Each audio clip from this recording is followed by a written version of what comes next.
ভাবুন তো, অতি ক্ষুদ্র একটি জিনিস যা চোখে প্রায় অদৃশ্য, তবুও কোরআন, হাদিস এবং পূর্বের আসমানি কিতাবগুলোতে এটি বারবার ব্যবহৃত হয়েছে গভীর প্রতীক হিসেবে।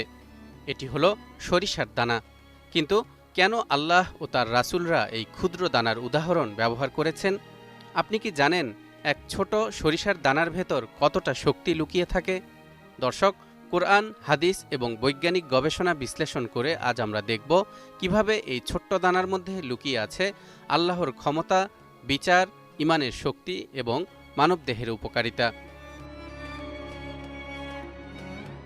পবিত্র কোরআনে সরিষার দানার উদাহরণ সরাসরি দুই জায়গায় উল্লেখ করা হয়েছে।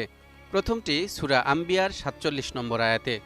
এরশাদ হচ্ছে, وَنَضَعُ الْمَوَازِينَ الْقِسْطَ لِيَوْمِ الْقِيَامَةِ فَلَا تُظْلَمُ نَفْسٌ شَيْئًا وَإِنْ كَانَ مِثْقَالَ حَبَّةٍ مِّنْ خَرْدَلٍ أَتَيْنَا بِهَا وَكَفَى بِنَا حَاسِبِينَ।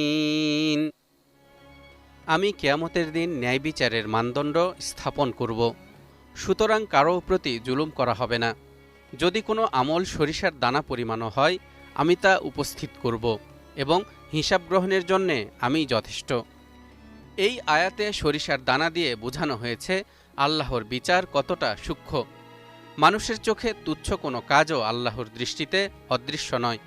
সরিষার দানার দ্বিতীয় দৃষ্টান্তটি ব্যবহৃত হয়েছে সূরা লোকমানের ১৬ নম্বর আয়াতে। এরশাদ হচ্ছে, ইয়া বুনাইয়া ইন্নাহা ইন তাকু মিসকালা হাববাতিন মিন খারদালিন ফাতাকুন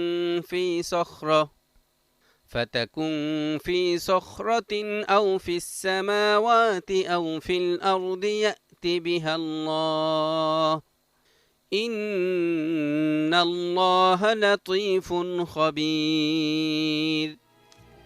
হে বৎস, কোনো বস্তু যদি সরিষার দানা পরিমাণও হয় আর তা থাকে পাথরের ভিতরে অথবা আকাশে অথবা জমিনের নিচে, আল্লাহ তাকে এনে হাজির করবেন। নিশ্চয়ই আল্লাহ সূক্ষ্মদর্শী, সব কিছুর খবর রাখেন।